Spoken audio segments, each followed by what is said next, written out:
Hello, નમસ્તે. આપણો આજનો ટોપિક છે જીઓગ્રાફીની અંદર ખડક એટલે શું.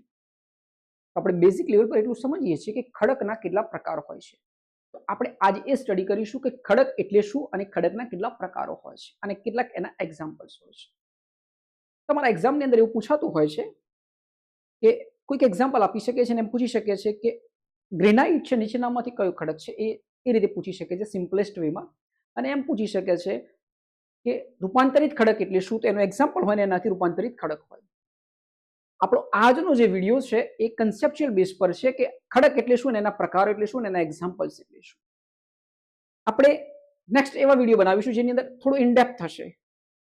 આપણા આજના વિડીયોમાં એ છે કે ખડક એટલે શું અને એના પ્રકારો વિશે શું. તો જલ્દીથી ઝડપથી સમજીએ, બસ તમે બનેલા રહેજો. ઓકે, તમારું કોન્સન્ટ્રેશન અહીં રાખજો. ઓકે, એકદમ સરળ રીતે હું તમારી સામે રજૂ કરું છું ખડક એટલે શું. તો ખડક એટલે શું, તો ભાઈ ખડક એ પૃથ્વીના પોપડા અર્થ ક્રસ્ટનો આધાર છે. યુપીએસસી જીઓગ્રાફીની અંદર આપણે જોઈએ છીએ એવા કેટલીક વાર ક્વેશ્ચન સિરીઝ પૂછાતા હોય છે. આપણે જોઈએ ખડક એટલે શું. તો ડેફિનેશન ઓફ રોક, પૃથ્વીના પોપડામાં મળી આવતા એક કે તેથી વધુ ખનિજોના બનેલા ઘન પદાર્થને ખડક કહે છે.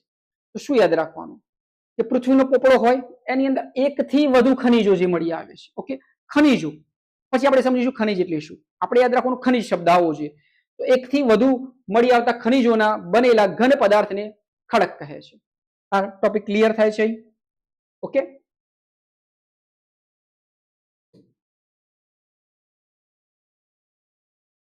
હવે આપણે આગળ સમજીએ કે એક થી વધુ ખનિજોના બનેલા ઘન પદાર્થને ખડક કહે છે. તમારી ડેફિનેશન અહીં પૂરી થાય છે. પૃથ્વીના પોપડામાં મળી આવતા એક થી વધુ ખનિજોના બનેલા ઘન પદાર્થને શું કહે છે? ખડક કહે છે, રોક્સ કહે છે. આગળ વધીએ કે ખડકો સખત અથવા નરમ હોઈ શકે છે. એ વાત બી સાચી છે. ખડક કાં તો સખત હોઈ શકે કાં તો નરમ હોઈ શકે. પહેલા આપણે સમજીએ ખડક એટલે શું. તો પૃથ્વીના પોપડામાં મળી આવતા એક કે તેથી વધુ ખનિજોના બનેલા ઘન પદાર્થને ખડક કહે છે. આ ખડક છે ગરમ હોઈ શકે છે કાં તો નરમ હોઈ શકે છે. આપણે એના એક્ઝામ્પલ તરીકે સમજીએ કે ખડકો સખત જેમ કે ગ્રેનાઇટ અથવા નરમ જેમ કે માટી હોઈ શકે છે. રાઈટ, આપણે સમજીશું આગળ. ખડકોના વૈજ્ઞાનિક અભ્યાસને પેટ્રોલોજી કહેવામાં આવે છે. આ એક યાદ રાખી લો. આગળ નેક્સ્ટ જઈએ. ખડકોનું ક્લાસિફિકેશન ઓફ રોક્સ. જુઓ, એને 3 ટાઇપ્સમાં વહેંચવામાં આવેલા છે ખડકોને. આપણે એના નામ યાદ રાખવાના છે. 3 ટાઇપ્સ છે. કે પૃથ્વી નિર્માણની પ્રક્રિયાના આધારે ખડકોના મુખ્ય 3 પ્રકારોમાં વહેંચવામાં આવ્યા છે. એક છે અગ્નિકૃત ખડકો. જે અગ્નિકૃત ખડકો, અગ્નિ એટલે લાવા યાદ રાખવાનું કે લાવાથી જે બનતા ખડકો છે એને અગ્નિકૃત ખડકો કહે છે. સેકન્ડ છે પ્રસ્તર અથવા જળકૃત ખડકો. ઓકે, સેડિમેન્ટરી રોક્સ, આ બી આઈએમપી હોય છે. અને થર્ડ છે રૂપાંતરિત ખડકો, જે જૂનામાંથી નવા બન્યા છે, રૂપાંતરિત ખડકો. બરોબર, ઇગ્નિશિયસ રોક્સ, મેટાફોર્મિક રોક્સ. તો 3 છે: અગ્નિકૃત ખડકો, પ્રસ્તર ખડકો અને રૂપાંતરિત ખડકો. હવે આપણે આગળ વધીએ છીએ. ખડક વિશે ભણ્યા, ખડકોના પ્રકાર વિશે ભણ્યા. ખડક એટલે શું? એક થી વધુ ખનિજોથી બનેલા શબ્દ યાદ આવે.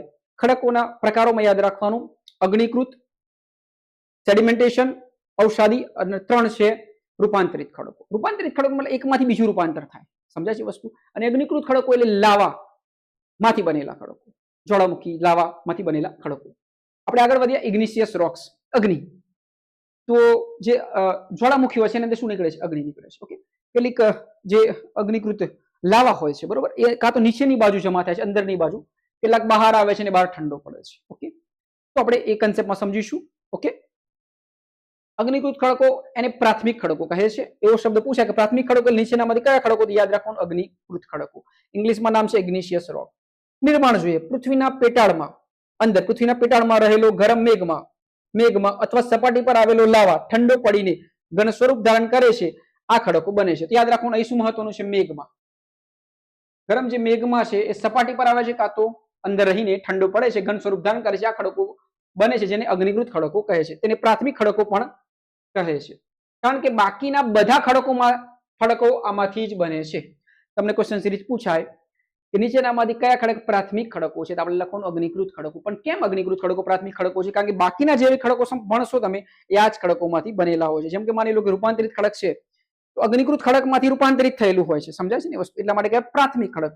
પ્રાથમિક પહેલા આ છે, પછી બીજા બધા છે. મુખ્ય લક્ષણો: આ ખડકો સ્ફટિકમય, ક્રિસ્ટલાઇન, આઈએમપી છે, ક્રિસ્ટલાઇન હોય છે, તેમાં સ્તરો હોતા નથી. આ બધું યાદ રાખવાનું. અને તેમાં જીવાશેષો જોવા મળતા નથી.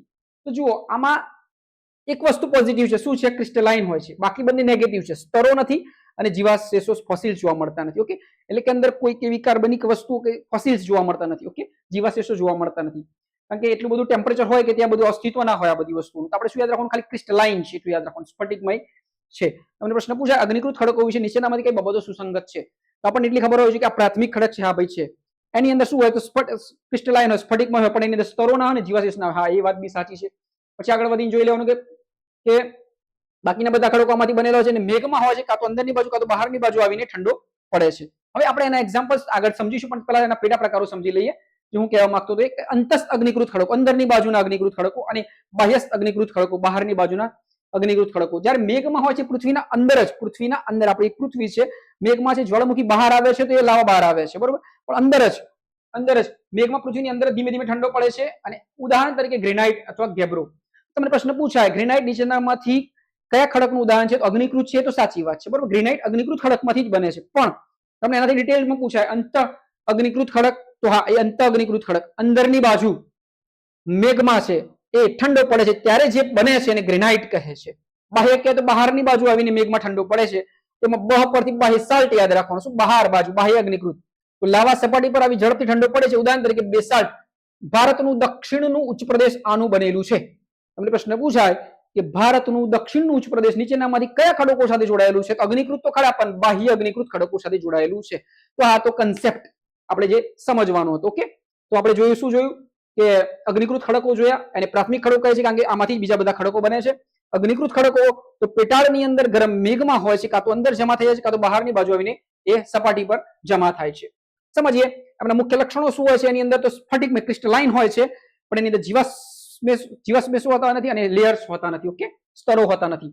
આ બેમાં નેગેટિવ છે, એકમાં પોઝિટિવ છે. તમને પ્રશ્ન પૂછાય એના બે પેટા પ્રકાર છે, અંતસ્થ અગ્નિકૃત ખડક અને બાહ્ય અગ્નિકૃત. અંતસ્થ એટલે અંદરની બાજુ, તો એનું એક્ઝામ્પલ છે ગ્રેનાઇટ, અને બહારની બાજુનું એક્ઝામ્પલ છે બ પર યાદ રાખવાનું, બેસાલ્ટ યાદ રાખવાનું. એના પરથી આગળ વધે, ભારતનું દક્ષિણનું જે ઉચ્ચ પ્રદેશ છે એ આનું બનેલું છે. અગ્નિકૃત ખડકો પણ બાહ્ય અગ્નિકૃત ખડકો. સમજે નેક્સ્ટ, પ્રસ્તર અથવા જળકૃત ખડકો, જેને અંગ્રેજીમાં કહે છે સેડિમેન્ટરી રોક્સ. જળકૃત ખડકો અથવા પ્રસ્તર. હવે જળ આવ્યું, એના પરથી યાદ રાખવાનું, નદી યાદ રાખવાનું, જળકૃત ખડકો, બરોબર. અવસાદ બધું ભેગું થઈને લઈને આવે. તો નિર્માણ છે, હવા, પાણી, બરફ દ્વારા જૂના ખડકોનું ઘસારણ થાય છે. શેના દ્વારા? હવા, પાણી અને બરફ દ્વારા. જૂના જે ખડકો છે એનું શું થાય છે? ઘસારણ થાય છે. આ ઘસારણના કારણે સેડિમેન્ટ્સ નદી કે સમુદ્રના તળિયે સ્તર બાય સ્તર જમા થાય છે, એટલે સ્તર બને છે. એમાં પેલામાં ન હતા. અને દબાણને કારણે સમય જતા ખડક બને છે. ઓકે, મુખ્ય લક્ષણો, આ ખડકોમાં સ્તરો જોવા મળે છે અને તેમાં વનસ્પતિ તેમજ પ્રાણીઓના અવશેષો, જીવાશ્મ ફોસિલ્સ જોવા મળે છે. કોલસો અને પેટ્રોલિયમ આવા જ ખડકોમાંથી બને છે. ઉદાહરણ તરીકે રેતીના પથ્થર સેન્ડસ્ટોન, ચૂનાના પથ્થર લાઇમસ્ટોન અને સેલ. તો તમને પ્રશ્ન પૂછાય કે જે સેડિમેન્ટરી રોક્સ છે એની અંદર લેયર જોવા મળે છે, તો હા જોવા મળે છે. કારણ કે શું થાય છે, પાણી અને હવાથી જે જૂના ખડકો હોય છે લેયર બાય લેયર બનાવતા જાય છે. ઓકે, અને જેના કારણે શું થાય છે, બે વસ્તુ બને છે એની અંદર જીવાશ્મ, કારણ કે જો વનસ્પતિ આવે, પ્રાણીઓના અવશેષો આવે, બધું ભેગું થાય, એની અંદરથી આ બધી વસ્તુઓ બનતી હોય છે, જેની અંદર આપણે જોવા મળે છે શું, કોલસો અને પેટ્રોલિયમ જેવા ખડકો આમાંથી જ મળે છે. તો યાદ રાખવાનું, અગ્નિકૃત ખડકોમાં શું હતું? ક્રિસ્ટલાઇન હતા, પણ જીવાશ્મ નહોતા અને સ્તર નહોતું. હવે જો સેડિમેન્ટેશન કે જે પાણીનો ઉપયોગ હોય, પાણી આવેલ સમજવાનું સ્તર બને છે અને એની અંદર કાર્બન મેળવેલા છે. કાર્બન એટલે કે વનસ્પતિ છે, પ્રાણીઓના અવશેષો છે. તો યાદ રાખવાનું કે નંબર 2 પર જે હતું આપણું, તો એક કેવી રીતે બની? હવા, પાણી અને બરફ દ્વારા જૂના જે ખડકો ઘસારણથી એ ખડકો બન્યા.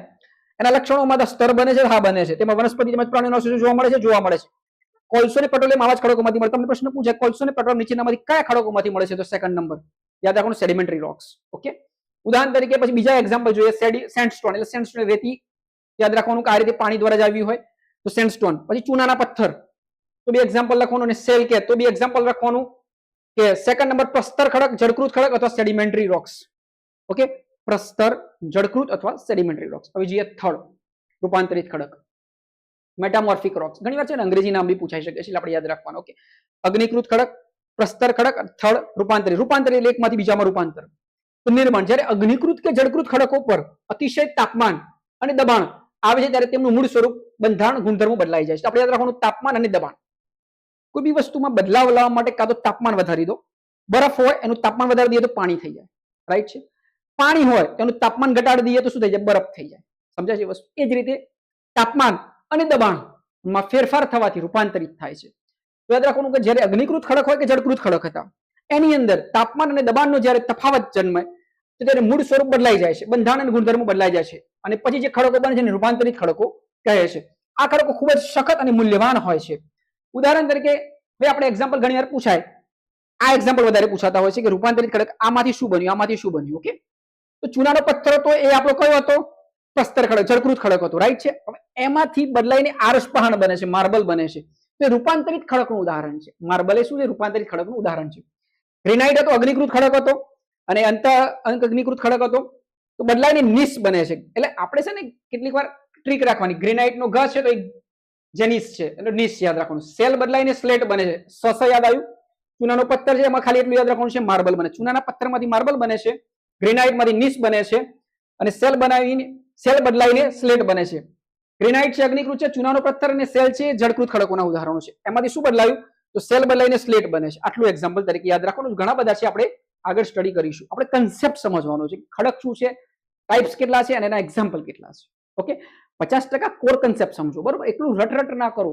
દરેકમાં અલગ અલગ જોવા મળશે તમને. આ બધી બુકો ફેદો, બધાના લેક્ચર્સ ફેદો, પણ વાત એ નથી ભાઈ આપણે શું કહેવા શું માંગે છે એ સમજો. 10 મિનિટની અંદર શું કહેવા માંગે છે, પછી આપણે એને રિપીટ જ કરવાનું હોય છે અને એક્ઝામ્પલ જોવાના હોય છે. રોક સાયકલ, ખડક ચક્ર, આ જે સાયકલ છે એના વિશે સમજીએ. Core concept. પૃથ્વી પર ખડકો ક્યારેય કાયમી રહેતા નથી, તે સતત એક સ્વરૂપમાંથી બીજા સ્વરૂપમાં બદલાતા રહે છે, જેને ખડક ચક્ર કહે છે. તમને પ્રશ્ન પૂછાય ખડક ચક્ર એટલે શું? ચક્ર એટલે બદલાવ, ચક્ર એટલે બદલાવ. તો પૃથ્વી પર ખડકો ક્યારેય કાયમી રહેતા નથી, સતત એક સ્વરૂપમાંથી બીજા સ્વરૂપમાં બદલાતા રહે છે, જેને ખડક ચક્ર કહે છે. મેઘમાં ઠંડો પડીને અગ્નિકૃત ખડક બનાવે છે. મેઘમાં આવે એટલે અગ્નિકૃત ખડક આવે. અગ્નિકૃત ખડકોનું ઘસરણ થાય છે અને જળકૃત ખડક બને છે. પાણી આવે, વરસાદ આવે, હવા આવે, એનાથી પાછું એ જળકૃત ખડક બની જાય. અને અગ્નિકૃત અને જળકૃત ખડકોનું દબાણ અને આપણે આગળ વાત કરી દબાણ અને ગરમીના લીધે રૂપાંતરિત થઈ જાય તો રૂપાંતરિત ખડક બની જાય છે. આ રૂપાંતરિત ખડકો પૃથ્વીના ઊંડાણમાં જે ફરી પીગળીને મેઘમાં બની જાય છે. પાછી આ સાયકલ ફરતી જ રહે છે અને ખડક સાયકલ કહે છે.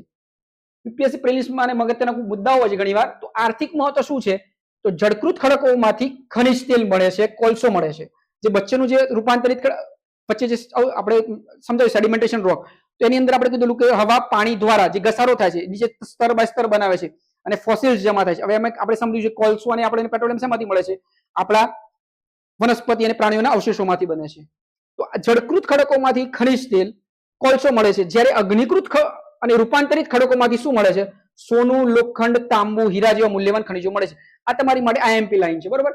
યાદ રાખવાનું, જળકૃત ખડકોમાંથી શું મળે છે? તો ખનિજ તેલ અને કોલસો મળે છે.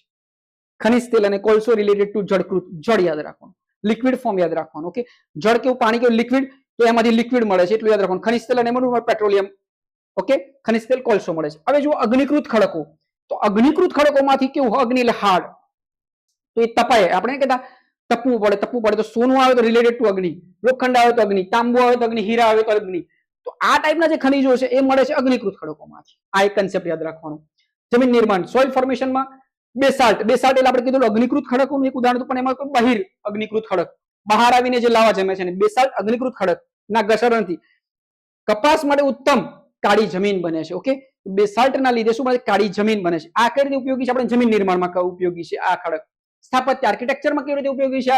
દિલ્હીનો જે લાલ કિલ્લો છે, રેતીના પથ્થર એટલે સેન્ડસ્ટોન, એટલે સેકન્ડ નંબર કીધું કે જળકૃત ખડકો છે, સેડિમેન્ટેશન રોક છે. તો દિલ્હીનો લાલ કિલ્લો રેતીના પથ્થર સેન્ડસ્ટોન થી બને અને તાજમહેલ આરસપહાણ થી બનેલો છે. તો આરસપહાણ હતો રૂપાંતરિત ખડકનું ઉદાહરણ યાદ રાખવાનું. ખબર છે આપણે કીધું કે આમાંથી આ રૂપાંતર થઈને આરસપહાણ બને છે. તો જે આરસપહાણ છે એ રૂપાંતરિત ખડકનું ઉદાહરણ છે માર્બલ. ઓકે, આપણે સ્ટડી કર્યું કે કેવી રીતે ઉપયોગી છે, કેટલા ટાઈપ્સ છે. રોક સાયકલ વિશે જાણ્યા. ચૂનાનો પથ્થર બદલાઈને આરસપહાણ બને છે. ચૂનાનો પથ્થર બદલાઈને આરસપહાણ બને છે, માર્બલ બને છે, જેને માર્બલ કહે છે. આરસપહાણ કહે કે માર્બલ કહે. તો યાદ રાખ્યું આપણે.